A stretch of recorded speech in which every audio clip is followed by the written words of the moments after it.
Olá, seja bem-vindo a mais um estudo bíblico. É uma alegria receber cada um de vocês para esse tempo especial. Eu sou o pastor Robson, pastor da Ondadura Joinville. Tenho a alegria de estar aqui com vocês nesse tempo especial. Aliás, semana passada eu estava doente.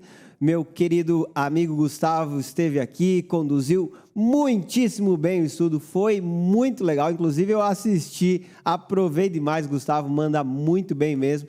E quero dizer para o pessoal que mandou comentário aí, um abraço para vocês, obrigado pelas orações, já estou melhor, a voz já está aqui funcionando, nada que o antibiótico não resolva, né? Mas é isso, pessoal, nós estamos aqui para estudar a Bíblia juntos e, obviamente, eu estou com o meu amigo Gustavo aqui. E aí, Gustavo, tudo bem? Pastor, tudo ótimo, tudo certo. E aí, pessoal de casa, tudo bem? Vamos lá para mais uma semana, né, desse tema que nós estamos conversando. Última semana, né? Última semana, já dá para dizer isso aqui também. É... Mas bom demais, já foram 3 ótimas semanas de conversa. Sim. Eu acho e creio que essa última também vai finalizar bem esse assunto. Com certeza, a gente está falando sobre Deus e o dinheiro, é o tema da Onda durante esse mês, e nós estamos abordando vários textos, né, para tratar desse assunto que é tão importante, até interessante, né?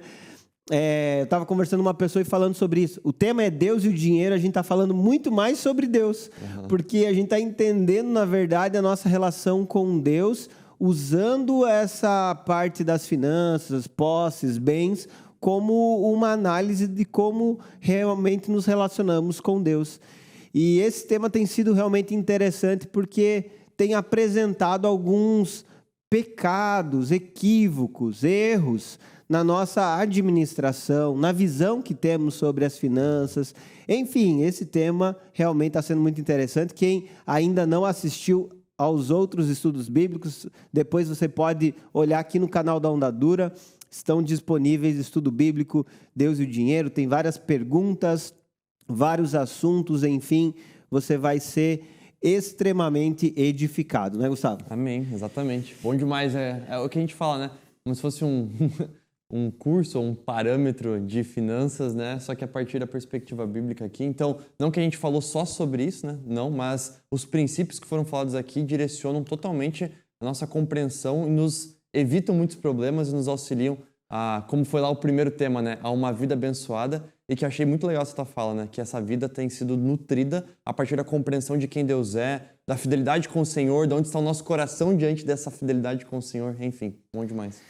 E inclusive quero deixar aqui para o pessoal um pedido, por favor, curta essa live, curta esse estudo bíblico. Também você pode compartilhar isso com outras pessoas, afinal de contas, esse conteúdo, quanto mais ele for difundido, espalhado, com certeza mais ele vai edificar pessoas, e isso é algo bem importante para todos os cristãos. E também depois você pode deixar seus comentários aqui embaixo, você pode falar de onde você é, qual sua igreja, qual o seu nome, enfim, é importante que você participe, comente, que você deixe o seu like, compartilhe, enfim, nós estamos aqui fazendo esse estudo bíblico para servir a igreja e esperamos que realmente mais e mais pessoas sejam abençoadas através desse estudo. Bom, pessoal, hoje nós vamos estudar algo bem importante. Nós vamos para um texto de Malaquias, que é um texto bastante discutido, falado, questionado. E quando nós falamos sobre Malaquias e a questão dos dízimos, nós logo levantamos uma série de questões que ouvimos falar relacionados a isso. Por isso, de uma maneira introdutória, eu quero colocar aqui para nós a pergunta. E essa pergunta já vai ser direcionada ao cristão. Por quê? Porque nós estamos entendendo especificamente quem nós somos hoje, né? Na realidade que nós estamos. E diante disso, o que é que nós vamos perguntar? O cristão deve dizimar? E quando nós colocamos essa pergunta, nós levantamos a grande... Nós levantamos a grande questão que muitos fazem. O dízimo é uma realidade para o cristão no Novo Testamento? Sim ou não? Aqueles que estão hoje debaixo da nova aliança devem dizimar? Sim ou não? Para nós termos uma visão panorâmica geral, primeiramente, é importante nós entendermos a Bíblia como uma revelação progressiva. E aqui vai uma dica para você que lê a Bíblia. Quando você lê Gênesis, você não tem o mesmo nível de expressão ou revelação que você tem lá em Apocalipse. Por quê? Porque é um momento histórico que ainda não havia acontecido muitas coisas, como, por exemplo, a encarnação de Jesus, o Filho de Deus.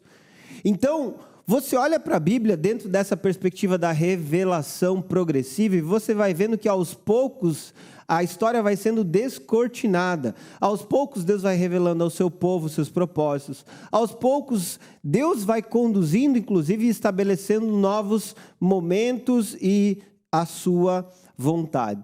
Portanto, numa leitura bíblica, você precisa entender esse desenrolar, entender momentos.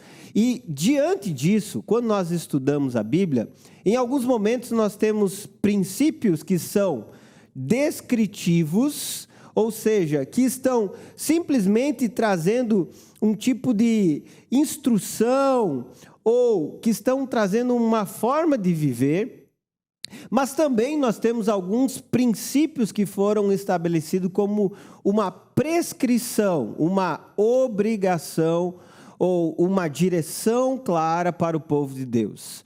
Se aquela experiência deve ser algo pontual, se aquela orientação deve ser vivida por todos, é isso que nós precisamos avaliar. Vamos citar um exemplo bem conhecido, Abraão indo sacrificar Isaac. Você vai ler aquilo ali, você tem uma descrição de uma história que tem um princípio por trás dela, ou você tem ali uma prescrição, ou seja, uma ordem, uma diretriz do que todo pai deve fazer com o seu filho.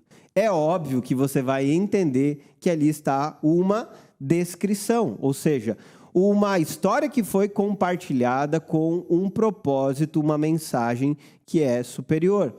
E nessa compreensão de que alguns textos terão uma descrição e outros terão uma prescrição, consequentemente, nós entendemos que precisamos estudar e analisar o texto para que entendamos o que desse texto é uma regra que vai se aplicar a todos os povos, todas as culturas e em todos os tempos, e o que nesse texto é um princípio que o Senhor está estabelecendo, que não necessariamente será vivido dessa forma, que não necessariamente acontecerá por esse instrumento. Nós vamos, por exemplo, falar sobre o dízimo, nós vamos falar sobre o devorador, e aí nós vamos entender o que seria esse devorador no período em que Malaquias escreveu, e o que seria um devorador nos nossos dias, ou o que seria nos nossos dias uma pessoa roubar a Deus nos dízimos e ofertas. Por que eu estou falando isso? Porque é importante nós termos essa compreensão clara do que foi escrito por Malaquias, do significado do texto para aqueles dias, mas também precisamos entender que é a Bíblia, a palavra de Deus, que é uma revelação para nós hoje também, que também está à nossa disposição, também traz princípios essenciais para a nossa vida, para a nossa caminhada de fé. Sobre isso, Gustavo, algo ainda que você queira acrescentar? Se você tem curiosidade nesses assuntos assim, de relacionamento do Antigo Testamento com o Novo, recomendo muito Ondadura College. Nós temos lá uma disciplina sobre teologia do Novo Testamento, onde tem uma aula sobre continuidade e descontinuidade entre Antigo e Novo Testamento, onde a gente trabalha algumas temáticas, como, por exemplo, dízimo, lei e outras coisas, né? E fica aqui um incentivo, até um exercício para você. Por exemplo, quando você lê o Antigo Testamento, leis, profetas, salmos, sabedoria. Quando você lê todo o contexto do Antigo Testamento, você vê ali muitas falas sendo ditas, proclamadas, decretos, enfim. E aí você lê o Novo Testamento e você vê coisas que são exatamente iguais, coisas que são um pouco dissonantes, coisas que são complementares, enfim. E aí é legal esse exercício de você se perguntar o que do Antigo para o Novo há uma continuidade, há uma descontinuidade, ou como que acontecem essas coisas. Um grande exemplo para ficar bem claro sobre isso e que vai se aplicar também aqui à questão de dízimos, né? É, por exemplo, o Sermão do Monte de Jesus. Esse Sermão do Monte, Jesus ali no início de Mateus, ele faz uma continuidade do Antigo Testamento, agora sobre a perspectiva da sua interpretação e da sua clareza a respeito da revelação, né? Então é muito interessante você perceber ali, por exemplo, as menções que ele faz à lei de Moisés e como que ele interpreta essa lei agora, como que ele não joga ela fora, pelo contrário, ele a ressalta, mas com ainda mais clareza a respeito da revelação, bem como o pastor Rob disse, de uma revelação progressiva da Escritura. E essa pergunta é importante, então, para a gente entender os assuntos e para a gente não colocar o passado no presente de uma maneira descontextualizada e também não colocar o presente no passado de uma maneira descontextualizada e dizer aquilo que o texto bíblico não está dizendo ou fazer, então, afirmações, alegações que o texto não está fazendo. Bem como o pastor Rob disse, esse texto de Malaquias, ele é muito discutido, debatido, mas também ele é muito mal utilizado por, infelizmente, pregadores, pastores que, às vezes, usam dele ou por uma ignorância bíblica ou por realmente, não sei, uma maldade ou algo do tipo, para realmente usurpar desse tema ou se aproveitar desse tema, mas aqui a gente quer trazer uma leitura saudável para que você possa compreender realmente esse assunto. Exatamente. Então nós começamos tendo uma visão histórica de Malaquias, você bem direto sobre isso, mas é importante nós entendermos que Malaquias escreveu esse livro depois do exílio. E quando nós entendemos que é pós-exílio, nós sabemos o seguinte: muitos judeus puderam retornar para Jerusalém, e quando eles retornaram para Jerusalém com Zorobabel, eles voltaram a práticas de adoração. Não havia uma instituição plena desse culto, dessa adoração a Deus no templo, porém, de alguma forma já estava acontecendo esse processo de reconhecer o Senhor, de entregar a Ele adoração, de também entregar sacrifícios ao Senhor. Além disso, você tem nesse período, além de Zorobabel, Esdras e Neemias, que trabalharam, seja Neemias num papel de governador, de líder, como se fosse uma autoridade local, tipo um prefeito, algo do gênero, dando uma condução, organização para a cidade. Mas também você tinha Esdras, que estava restaurando o sacerdócio, a adoração, o culto. Você tem lá em Neemias capítulo 8, por exemplo, o momento que eles leem a lei, que eles voltam a adorar ao Senhor, se voltam para o Senhor e se alegram na presença do Senhor. Então, esse período de Malaquias, não sabemos exatamente qual ele é, mas sabemos que foi pós-exílio e foi num momento em que estava havendo uma reestruturação da adoração ao Senhor. Porém, mesmo que essa reestruturação estivesse ainda em acontecimento ou em progresso, o que nós percebemos é que o povo de Deus começou a ter conquistas, melhorar a cidade, começou a plantar e de alguma forma ter algum momento uma colheita ou ter alguma ou outra ação que estava sendo produtiva. Porém, o Senhor chama a atenção desse povo. Tanto é que Malaquias, ele não fala nada da história dele. No livro de Malaquias não há menções pessoais específicas sobre ele. Malaquias significa meu mensageiro, e alguns até acham que não se refere a uma pessoa específica, porque só está falando da mensagem em si. Na verdade, a ênfase desse livro é a mensagem que ele tem, e o mensageiro some completamente de cena. E o que esse mensageiro ele aborda? Tem algumas questões bem pontuais. Por exemplo, como a economia estava instável e como eles estavam tendo colheitas escassas. Ele também aborda a questão do casamento de alguns judeus com pagãos. Também ele fala sobre a contaminação do sacerdócio, como que o sacerdócio que estava sendo reestruturado, na verdade ele não estava santificado, separado para o Senhor. Ele aborda também a questão da opressão aos pobres, o descaso com a religião ou o serviço ao Senhor. E então temos também esse tema que nós vamos definitivamente trabalhar hoje, direcionadamente trabalhar hoje, que é a questão dos dízimos e das ofertas, que basicamente era uma falta de apoio para o templo, para o culto, para a adoração ao Senhor. Então, nesse cenário onde Malaquias percebe várias questões que precisam ser tratadas no meio do povo de Deus, onde a sua mensagem começa a ecoar, o que chama a nossa atenção é que Deus corrige o seu povo, porque esse povo estava caminhando em direção oposta àquilo que o Senhor tinha reservado para eles. De uma forma, eles estavam profanando o nome de Deus, eles estavam deixando de dar a Deus a glória que lhe era devida e de honrá-lo perfeitamente. Por isso, quero convidar você a abrir aí a sua Bíblia em Malaquias, no capítulo 3. Nós vamos ler a partir do versículo 6. Antes disso, o que está acontecendo? Um questionamento do povo à justiça de Deus.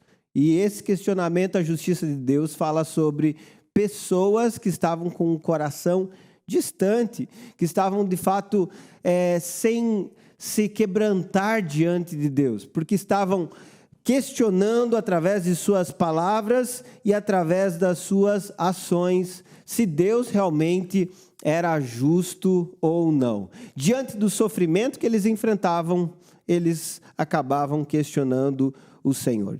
E então, você tem em Malaquias capítulo 3, versículo 6, algumas palavras, gostaria que você prestasse bastante atenção nisso. Olha o que diz: eu sou o Senhor e não mudo. Por isso vocês, descendentes de Jacó, ainda não foram destruídos. Desde os dias de seus antepassados, vocês se afastaram de meus decretos e não os seguiram. Agora, voltem-se para mim, e eu me voltarei para vocês, diz o Senhor dos Exércitos.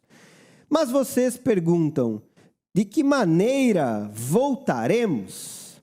Bom, gente, vamos parar aqui um pouquinho, depois eu volto à leitura do nosso texto.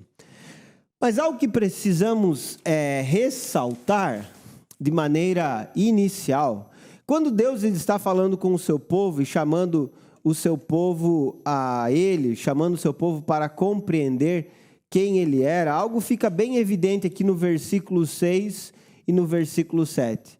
Primeiramente, a imutabilidade de Deus. Quando a gente fala da imutabilidade, nós estamos falando que Deus é o mesmo sempre. Deus, Ele não muda.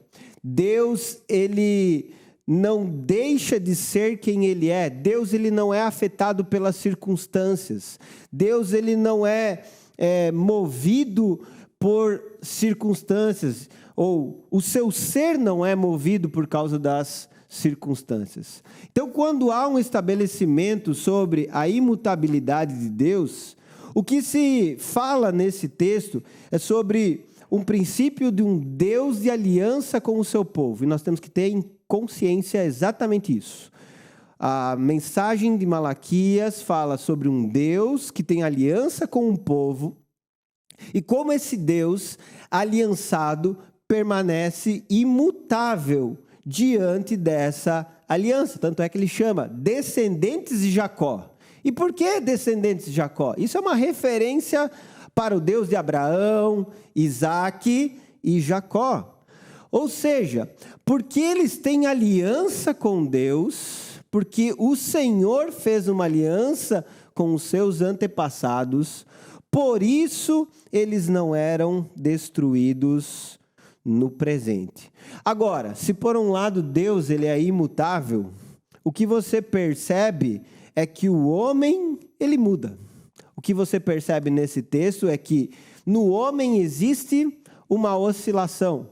Se Deus é fiel à aliança, o homem, por outro lado, acaba sendo infiel. E eu vou colocar como mutabilidade, porque é a pessoa que se muda, né? A pessoa que sai do lugar, a pessoa que não permanece fiel, como sendo exatamente o oposto. Ou o que nós temos nesse texto é a imutabilidade de Deus e a mutabilidade do homem como sendo uma realidade paralela. Se há uma aliança entre Deus e o homem, o que você percebe é que Deus, ele é fiel a essa aliança, Deus, ele é bondoso e misericordioso, mas, por outro lado, o homem está sendo volátil, o homem está deixando de cumprir com essa aliança. Os decretos que Deus estabeleceu, o homem não está seguindo. Mas o pior, de que maneira nós precisamos voltar? É como eles perguntam. Ou seja, o povo de Deus estava deixando de viver uma relação em fidelidade com o Senhor e ainda se questionava. Não, mas nós temos alguma coisa realmente para mudar? Será que tem algo errado ainda em mim? Não. Mas espera aí. Não existe nada fora da lei do Senhor. Não preciso me voltar para Deus. O chamado do Senhor é de um arrependimento, mas a mente do povo de Deus estava tão cauterizada, tão fechada, tão distante da verdade, que eles não percebiam como deviam se voltar ao Senhor. Diante disso, versículo 8, fica bem evidente a palavra do profeta que diz: acaso alguém pode roubar a Deus? Mas vocês têm me roubado. Perguntam: em que te roubamos? Vocês me roubaram nos dízimos e nas ofertas. Estão sob maldição, pois a nação inteira tem me roubado.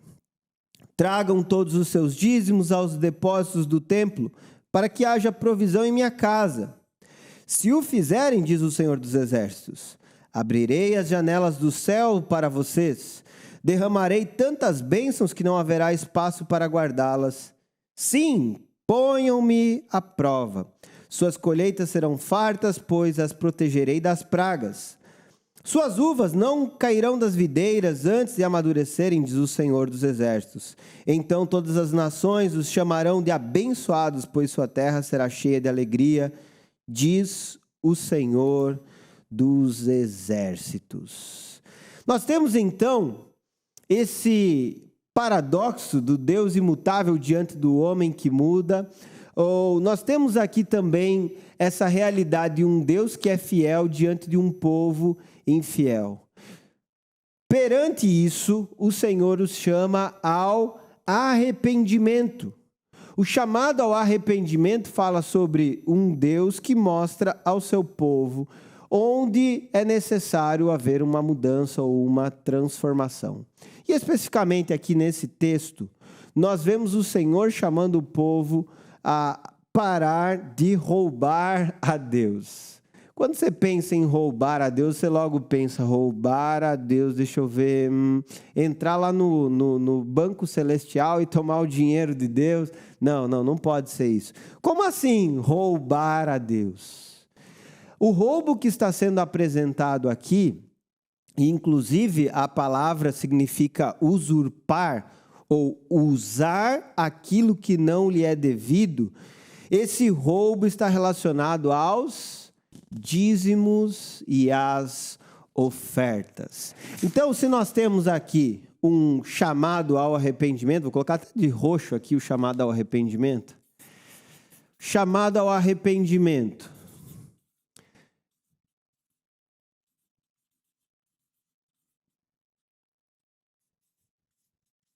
Se nós temos por um lado esse chamado ao arrependimento que foi feito pelo Senhor, a pergunta é: em qual área esse povo precisa se arrepender? De que forma esse povo precisa compreender onde eles estão errados? A área específica que o Senhor apresenta é dízimos e também nas ofertas. E aí você pergunta, gente, mas o que é dízimo? E aí todo mundo vai dizer 10% da sua renda, né? Todo mundo já vai ter uma noção mais ou menos sobre esse assunto. Mas é importante a gente olhar para a Bíblia e tentar entender um pouquinho melhor sobre o que é o dízimo. Biblicamente falando, ele já aparece Bom, nós temos na Bíblia muitos textos falando sobre o dízimo.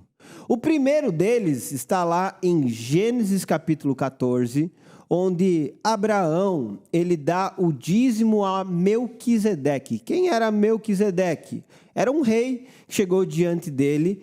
Depois que Abraão teve uma vitória, ele conquistou despojos nessa vitória, ele então entregou a Melquisedeque o dízimo, 10% daquilo que ele tinha recebido, reconhecendo que esse Melquisedeque era um representante de Deus. Então é importante que você entenda algo aqui bem legal mesmo, que inclusive em Hebreus depois é repetido.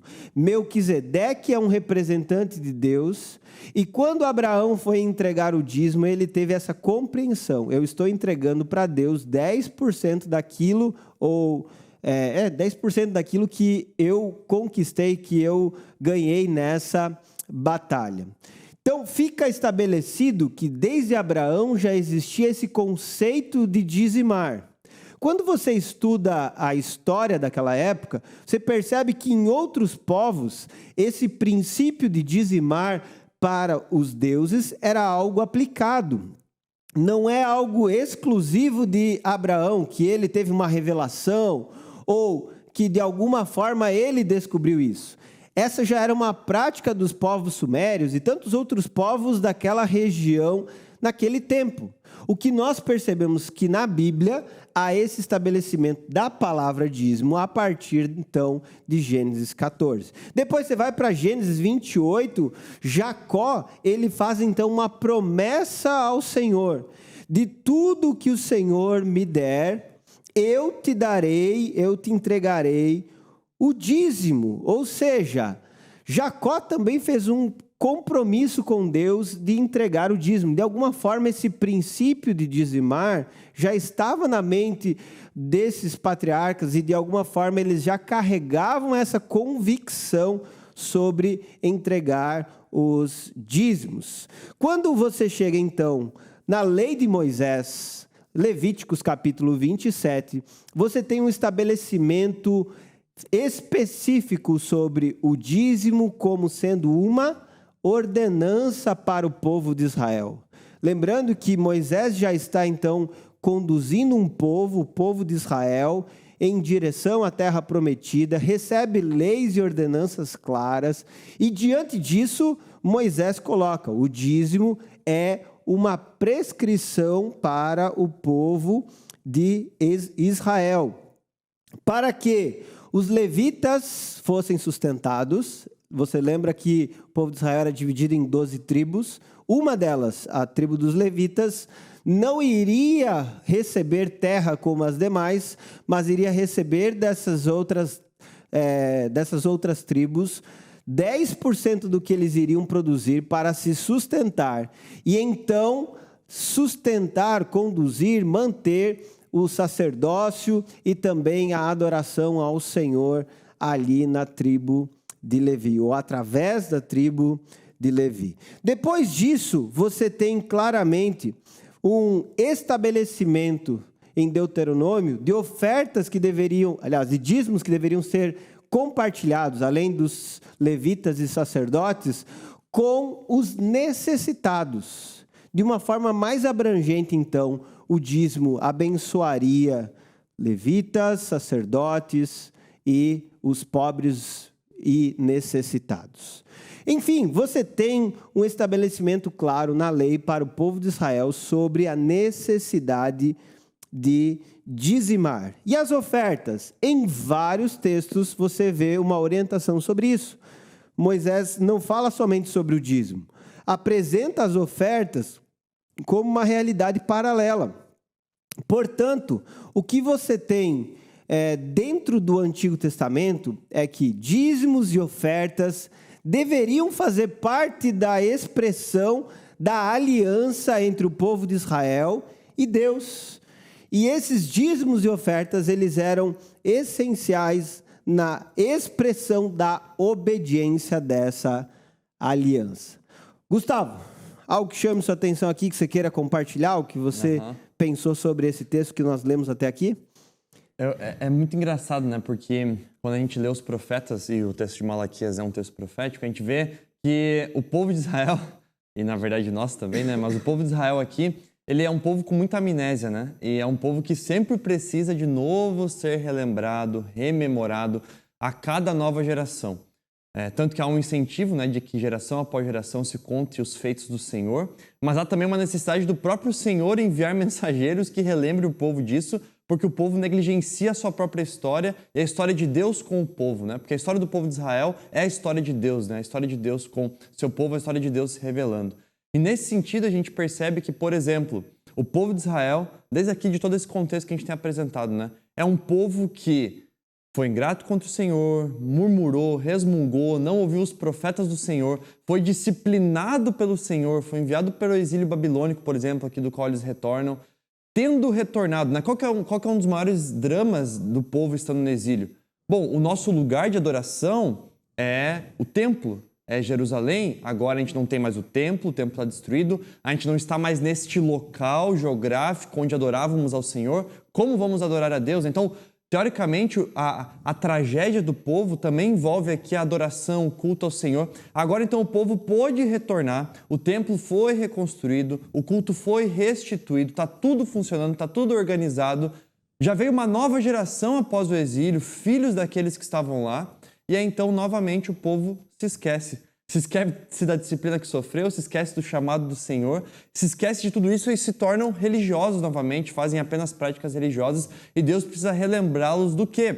De que Deus é um Deus fiel, Deus é um Deus inconstante, mesmo em meio às suas inconstâncias. E aqui entra a questão do dízimo sendo relembrado. Eu acho muito legal o versículo 6 ali, quando ele faz menção, olha, vocês são descendentes de Jacó. Porque bem como o pastor Rob disse, em Gênesis 28 ali, Jacó, qual que é a cena, né? Jacó, ele acaba de voltar de um contexto onde ele estava em Padan-Arã, e ele voltando desse contexto, ele agora em Betel constrói um altar ao Senhor. Então ele estava como se fosse assim, né, fazendo um paralelo com aqui o povo em Malaquias. Ele estava numa nação distante, em um povoado distante, em um contexto não da Terra Prometida. Ele então agora está na Terra Prometida, em Betel ele constrói um altar e oferece ali o seu dízimo ao Senhor, um sacrifício ao Senhor.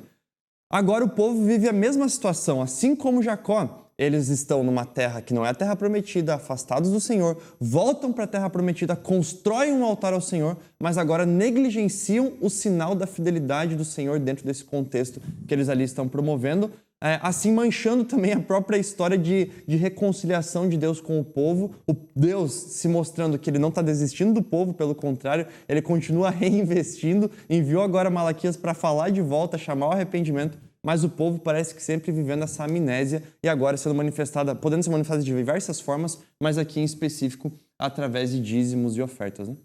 É isso mesmo. E até interessante, né, quando a gente olha para essa ideia, ou do texto que está aparecendo aqui, esse roubo, inicialmente, é direcionado a Deus. O homem está roubando a Deus nos dízimos e nas ofertas. E alguém pergunta, poxa, mas como assim? Roubando a Deus nos dízimos e ofertas? Deus não é dono de todas as coisas? Qual que é a questão? O que Malaquias deixa claro é que nós somos administradores, mordomos daquilo que está em nossas mãos. Diante disso, quem é um administrador infiel acaba sendo, então, colocado nessa condição de alguém que não está sendo fiel ao Senhor, ou de alguém que está descumprindo o mandado do Senhor. É pecado administrar de forma errada? É esse o ponto que Malaquias está tratando. Quando o povo está deixando de honrar a Deus na contribuição com os dízimos e as ofertas, eles estavam sendo infiéis à aliança que havia sido estabelecida. E você vai lembrar que eu falei antes, o Deus imutável, o povo mutável. Ou seja, o homem estava deixando de seguir esse propósito que Deus tinha estabelecido. E o propósito envolve exatamente eles entregarem o quê? Os dízimos e as ofertas. Então, precisa ficar evidente para todos nós, a partir desse texto, que o chamado de Deus para a fidelidade do seu povo é o grande contexto dessa questão. esse chamado para que o seu povo não deixe de cumprir os seus princípios, dos seus decretos, enfim, aquilo que ele estabeleceu. E aí você tem uma consequência clara sobre isso, que é o que está no versículo 9. Estão sob maldição, pois a nação inteira tem me roubado. E é interessante que lá no capítulo 2, o profeta já tinha falado com os sacerdotes sobre uma administração negligente dentro do próprio sacerdócio. Mas aqui a questão envolve toda a nação. E entenda, é como se Deus estivesse falando para todo o povo dele, para toda a igreja, digamos, nos nossos dias. Vocês todos estão sendo negligentes com isso. E por causa dessa negligência, vocês todos estão debaixo de uma maldição. E aqui entra aquela grande questão. Quando a pessoa diz assim, está debaixo de uma maldição, o que é essa maldição especificamente? Como se prova a maldição sobre esse povo? Ora, a maldição é deixar de viver a aliança com o Senhor. O que as pessoas precisam entender é que a consequência de ser desobediente é viver o próprio pecado e viver as dores do pecado. Em outras palavras, a maldição é deixar de administrar as coisas que Deus coloca em nossas mãos segundo os princípios de Deus. Essa maldição, ela pode ser expressa, sim, em circunstâncias difíceis que vão acontecer? É obviamente que sim. Mas o que precisa ficar claro é que, se por um lado é bênção viver a lei e cumprir a lei, por outro lado é a maldição desobedecer a lei e deixar de vivê-la.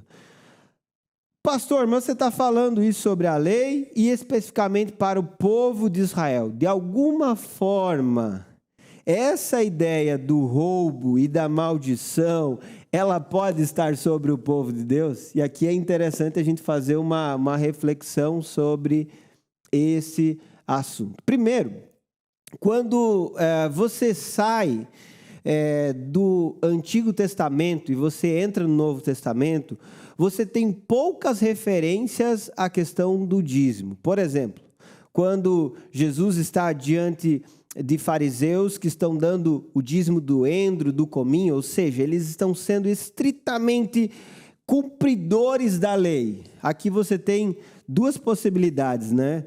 Quando você tem a questão dos dízimos e das ofertas, né? Aqueles que são legalistas, aqueles que olham e dizem assim, olha, eu ganhei tanto, vou dar tanto. Tipo, ganhei R$10, vou dar R$1. Eu colhi 10 laranjas, eu vou dar uma laranja. Enfim, o legalista é aquele que estabelece o princípio e ele leva à risca. Mas, por outro lado, você tem o que também? Aqueles que são negligentes. E aí, o que são esses negligentes? São aqueles que deixam de cumprir o princípio. Aqueles que deixam de viver aquele ensinamento. Jesus está falando com quem? Com legalistas aqui especificamente. Onde ele está dizendo, vocês dão o dízimo do endro, do cominho, vocês dão o dízimo dos detalhes. E aí Jesus diz, mas vocês estão negligenciando o quê?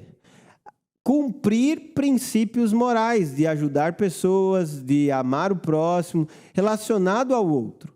Jesus fala então para eles, vocês deviam fazer aquelas coisas. Quais eram aquelas coisas? Dar os dízimos, mas também não podem negligenciar esse zelo com as pessoas, a misericórdia e a bondade com o próximo. Ou seja, Jesus ele não invalidou diretamente essa prática e ele reforçou a importância do amor ao próximo. Você tem também uma referência em Hebreus à contribuição dos dízimos, relacionando a questão de Melquisedeque e apresentando aquilo que eu falei anteriormente, que é uma expressão de adoração a Deus. E com relação a ofertas, aí nós temos um farto material no Novo Testamento, textos que apresentam a necessidade de contribuição, inclusive para o sustento da igreja do Senhor, para auxiliar necessitados, para socorrer pessoas, como acontece em Atos capítulo 6. Enfim, as ofertas acontecem em diversas circunstâncias de maneira muito clara. Inclusive, elas são orientação para sustento daqueles que são obreiros. Você vê Paulo falando sobre isso, que o trabalhador é digno do seu salário, e através dessa contribuição das pessoas é que o sustento, então, chegaria. A grande questão para muitas pessoas é que você não tem no Novo Testamento uma ordenança direta sobre os cristãos terem essa necessidade de dizimar. Mas o que nós entendemos é que, ao estabelecimento de um parâmetro claro através do que era vivido no Antigo Testamento, e a partir desse parâmetro, o povo de Deus, a igreja de Jesus, hoje compreende a necessidade das suas contribuições. Entendendo que, se esse parâmetro do 10% é algo que te dá uma orientação clara, a partir disso, então, é necessário nós desenvolvermos. Só para finalizar a minha participação, que eu sei que o Gustavo vai querer comentar também sobre isso, mas é interessante quando nós olhamos para a história da igreja, no segundo século, no Didaquê, é mencionado algo sobre contribuição, e olha o que diz: tome uma parte do seu dinheiro, da sua roupa e de todas as suas posses, segundo lhe parecer oportuno, e os dê conforme o preceito. Quando lá no Didaquê diz o preceito, ele está falando sobre um princípio estabelecido, sobre algo que era conhecido deles. Por que não o dízimo como sendo esse parâmetro? É algo bem provável que nós entendemos ser o preceito que eles tinham já no segundo século como sendo essa base. Também, Irineu de Lyon, no segundo século, ele disse: cristãos são aqueles que separam todas as suas posses para o propósito do Senhor, entregando de modo alegre e espontâneo as porções não menos valiosas da sua propriedade. Olha só, não menos valiosas, ou seja, é uma porção valiosa, é uma porção expressiva. Portanto, desde o início da história da igreja, fica claro que os cristãos eles contribuíam e eles entendiam que o parâmetro não era o mínimo, mas era um parâmetro bastante considerável. A partir do quarto século, quando há a institucionalização da igreja, ou quando o Império Romano, de alguma forma, se abre para a igreja cristã, a partir daí, então, começa, sim, a se falar em contribuição com dízimo dentro da igreja católica. E, a partir desse momento, você tem com mais clareza essa definição sobre dizimar dentro desse conceito que nós temos nos nossos dias. Bom, resumindo aquilo que foi dito, né? Eu gosto muito da ideia de algo que foi defendido pelo Joseph Ratzinger, inclusive, vou citar aqui o Papa, mas é bem interessante o que ele diz. O dízimo é uma obrigação? A resposta dele é não, mas é um ato de convite voluntário de partilha. E um convite de Deus para o cristão é uma obrigação. Aqui ele coloca o cristão diante de um grande dilema. Não é uma obrigação, mas é o convite de Deus. E o convite de Deus é reconhecido por nós como sendo, sim, uma obrigação de vivermos. E aí, Gustavo? Bom. Tem muita coisa para falar, né? Tem, não, mas é um assunto muito bom. Acho que algo que daria para acrescentar, também a pontuar aqui, nessa relação de Antigo e Novo Testamento, é que muitas coisas que a gente olha do Antigo, a gente se refere a essas questões como questões pedagógicas para o povo de Deus, inclusive nessa revelação progressiva de Deus e do relacionamento de Deus com o seu povo. Então, inclusive o dízimo, o 10% aqui, o literalmente isso, serve também de instrução, de pedagogia para nutrir esse coração generoso e esse coração que reconhece que Deus é o dono de todas as coisas e de que eu sou, então, administrador dessas coisas, que Deus é o dono e que Deus me confia a sua provisão, seu sustento. Diante disso, a gente pode olhar, por exemplo, nessa dinâmica de dízimos e ofertas. Tem um texto de 2 Coríntios capítulo 9, onde o apóstolo Paulo está levantando uma oferta com a igreja de Coríntio, para que eles auxiliassem os irmãos da igreja de Jerusalém que estavam passando por necessidades. Esse texto ele é bem interessante por N motivos, mas aqui uma coisa que é importante ser falada. Aqui nesse texto não está sendo falado sobre o dízimo, mas está sendo falado sobre uma oferta que a igreja está levantando para o auxílio de outra. Se é para auxiliar outra igreja, significa uma coisa bem lógica aqui. A igreja, nós ofertamos, nós dizimamos por diversos motivos. Motivos bíblicos, motivos teológicos, motivos de adoração ao Senhor e motivos também de pagar contas, né? Motivos também de sustentar a obra de Deus, de sustentar a obra da proclamação do Evangelho, de sustentar a obra da igreja. E isso, sustentar a igreja, sustentar a obra de Cristo, sustentar esse ministério, é algo largamente reconhecido no Novo Testamento, ao ponto de que ao longo do livro de Atos a gente vê várias ofertas sendo feitas, várias doações sendo feitas por parte do povo, várias partilhas sendo feitas com a igreja a fim de sustentar esse ministério. Isso é algo muito evidente.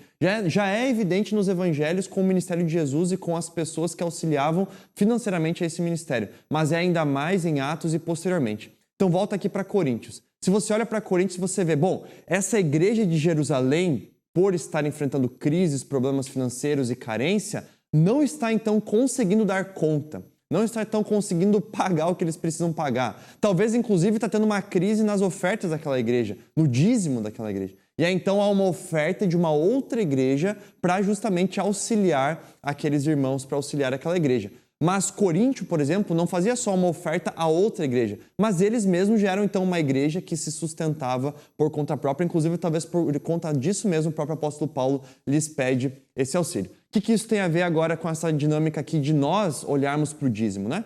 Se nós reconhecemos que Deus é o dono de todas as coisas e que eu sou alvo da provisão de Deus e de que tudo que eu tenho como provisão, o dono é Deus, eu olho agora para essa questão que ele falou ali, né, sobre a maldição. Qual é o oposto da maldição? O oposto da maldição é a bênção, né? O oposto de maldição é a bênção. E aqui, nesse sentido, a gente consegue observar de que, na verdade, o povo estar sobre a maldição é justamente o fato de que o povo, indo de maneira contrária à fidelidade ao Senhor, ele prefere tomar para si as coisas e se afastar da bênção de Deus, sendo que a bênção aqui está sendo prometida junto nessa dinâmica de fidelidade, que é então testemunhada e comprovada através de dízimos.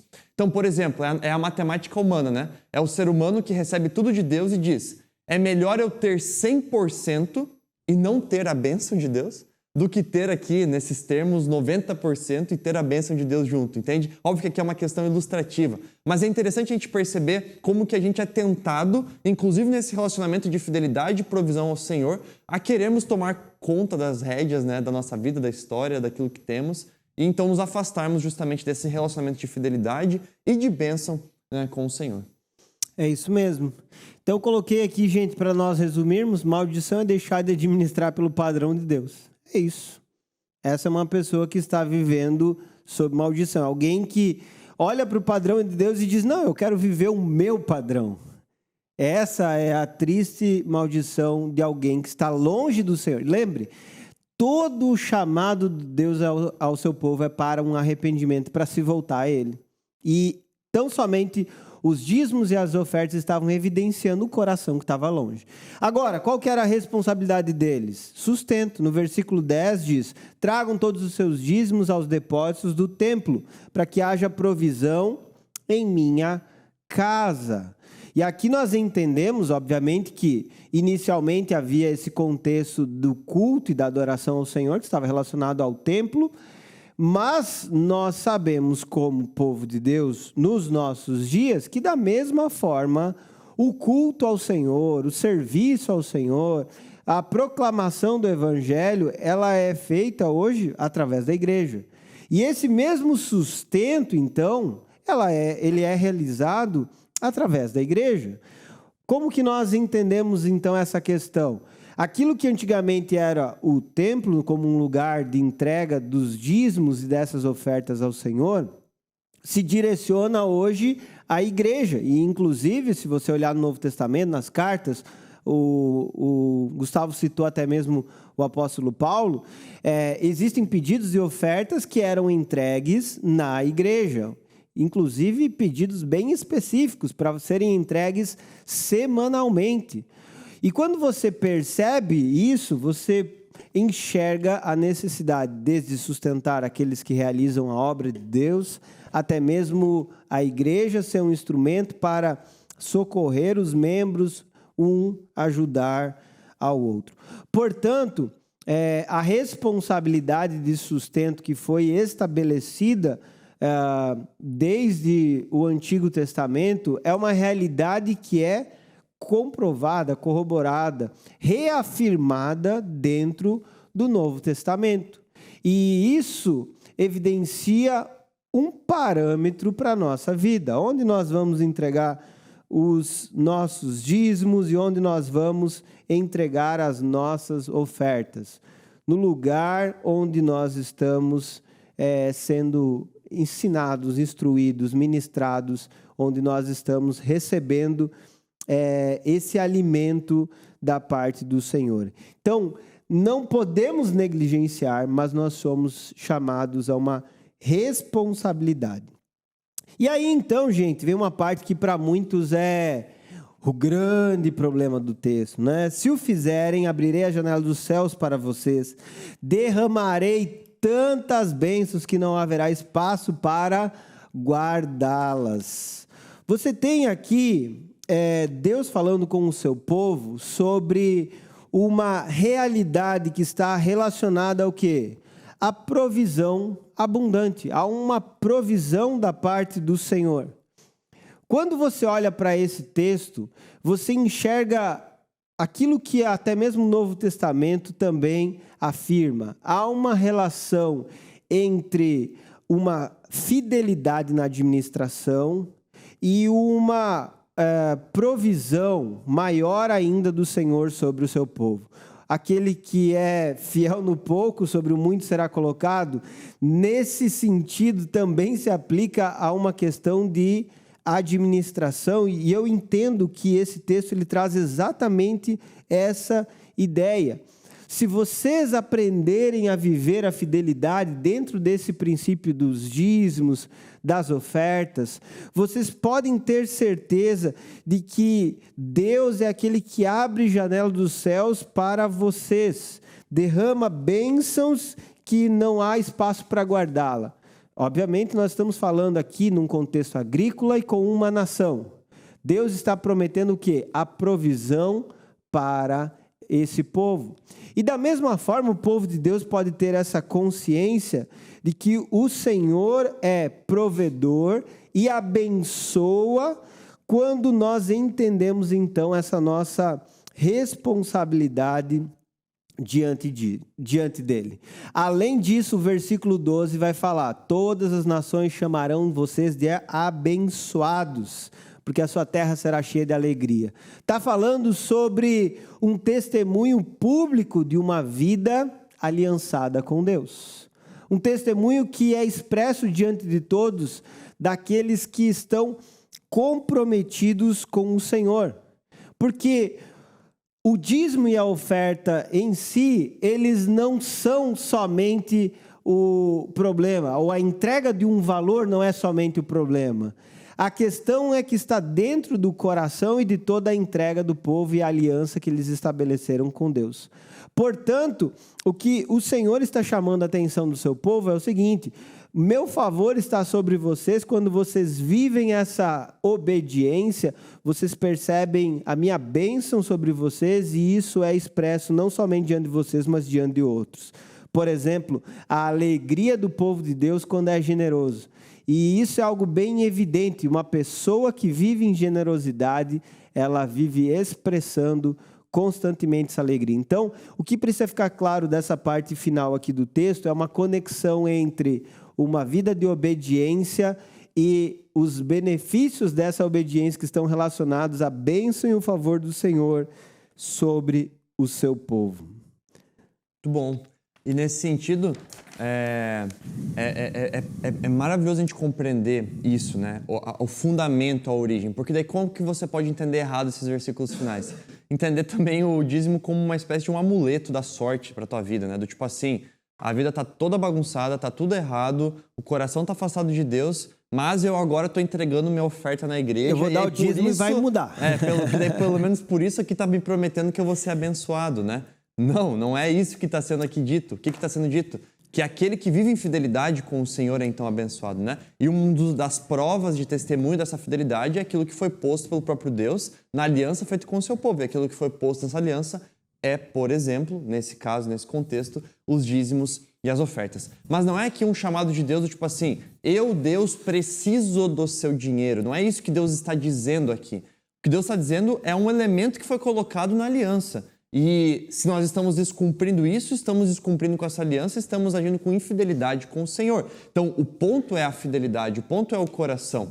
À medida de que um capítulo antes, né, em Malaquias 2, também é cobrado o chamado de atenção sobre esse assunto com relação àqueles que administram os recursos. Se a gente fosse atualizar, com relação à parte da igreja também. Então, não é aqui um texto de defesa de, tipo assim, tirar dinheiro das pessoas. Não tem nada a ver com isso. Por isso que a gente tem que tirar esse olhar preconceituoso para esse assunto. Porque, pelo contrário, se você ler já o capítulo anterior, você vê que a mesma responsabilidade que você tem, que nós temos em ofertar na casa do Senhor, a igreja também tem de administrar. E o mesmo Deus que está aqui prometendo bênçãos, ou que está reconhecendo a maldição sobre aqueles que são infiéis diante desse assunto, também promete bênçãos e reconhece essa maldição sobre aqueles que o administram mal. Então, não é aqui uma dinâmica de usar esse texto para manipulações ou algo do tipo. Pelo contrário, é uma dinâmica muito clara do Deus fiel, constante diante de um povo que é inconstante, mas que quer se manifestar esse seu chamado a que esse povo viva sob a sua bênção, né? É isso mesmo. Então, nós temos aqui o chamado de Deus à obediência, mostrando quais são essas consequências que estão relacionadas à provisão, à bênção, enfim, um testemunho público dessa alegria de poder viver em obediência ao Senhor. E no final das contas, gente, o que é que essa questão toda ela enfatiza? A confiança em Deus. Quando eu falo sobre isso, gente, porque assim, confiança em Deus. O povo poderia confiar na força do seu braço, no seu trabalho para produzir, para conquistar, para ter todas as coisas. Ou eles podiam continuar cumprindo o que Deus tinha mandado e confiar a Ele todas as coisas. Essa confiança fala sobre uma entrega que reconhece o mesmo Deus que está me abençoando até hoje e continuará a me abençoar. E aqui entra um ponto bem importante com o qual eu quero concluir minha parte nesse estudo bíblico, que é uma compreensão de que Deus abençoa o povo antes. Deus concede favor antes. Maldição é nós não querermos viver esse favor de Deus sobre a nossa vida. Entenda algo. Nós não somos abençoados depois que contribuímos. Nós somos abençoados para contribuir. E quando nós temos uma confiança plena em Deus, nós já reconhecemos essa bênção, esse favor que Ele derramou sobre as nossas vidas. Por isso que a recusa em cumprir com a entrega de dízimos, de ofertas e ter um coração generoso, tão somente vai evidenciar uma falta de reconhecimento do cuidado do Senhor. Ou seja, né, aquele que sabe, olha para a sua vida e vê que é agraciado, não tem como não agir com essa generosidade, né, ou com esse coração generoso. Amém. Bom demais. É isso aí, minha gente. E aí, pessoal, vocês gostaram do estudo bíblico hoje? Vocês entenderam bem essa explicação sobre dízimos, ofertas, sobre contribuição? É algo que nós podemos analisar e extrair a partir desse texto de Malaquias e fazer uma grande reflexão para todos os cristãos hoje. O cristão deve dizimar. O que nós entendemos sobre esse assunto é o estabelecimento do dízimo como uma prescrição, estava relacionado sim à lei, porém nós não devemos rejeitar os princípios que foram transmitidos desde o Antigo Testamento. E nós temos então os dízimos e as ofertas como esse parâmetro de contribuição generosa do povo de Deus. Se Deus é imutável, nós devemos ser fiéis à aliança com Ele, devemos nos manter em contribuição, participando, entregando as nossas contribuições para quê? Para o sustento da obra do Senhor, daquilo que está sendo realizado através da igreja do Senhor nos nossos dias. E quando nós entendemos isso, nós percebemos que é bênção viver o que Deus deseja para nós. Quando nós vivemos isso, nós nos alegramos e testemunhamos para outras pessoas, como uma expressão da nossa confiança plena no Senhor. Hein? Bom demais, hein? Bom, né? E aí, será que a gente já pode dar spoiler do tema da semana que vem? Pode, com certeza. Boa, semana que vem a gente vai retomar, né, o livro de Atos. Se você ano passado já acompanhou o início dele ali, do capítulo 1 ao 4, né? É isso aí. A gente vai... E agora, 1 ao 5. 1 ao 5? Então vai voltar no 6? Vai voltar no 5:12. 5:12, né? Isso aí. Atos 5:12. Então, a partir de semana que vem a gente vai estar em Atos novamente, vai ser bom demais, já é aquecimento para a conferência por todo mundo. Você viu né? o vídeo lá da Bom, inteligência né? artificial? Vocês viram, pessoal, o vídeo com inteligência artificial? Tem aqui no canal da Andadura no YouTube, assista aí esse vídeo, tá muito legal. Muito bom. É isso aí. Bom demais, gente. Semana que vem, Atos. Nós vamos fazer um panorama dos primeiros 5 capítulos e depois vamos dar-lhe, voltando a Atos, um tema maravilhoso, despertamento da igreja. Vai ser muito bom. Nós esperamos vocês. Valeu, pessoal. Um grande abraço. Valeu.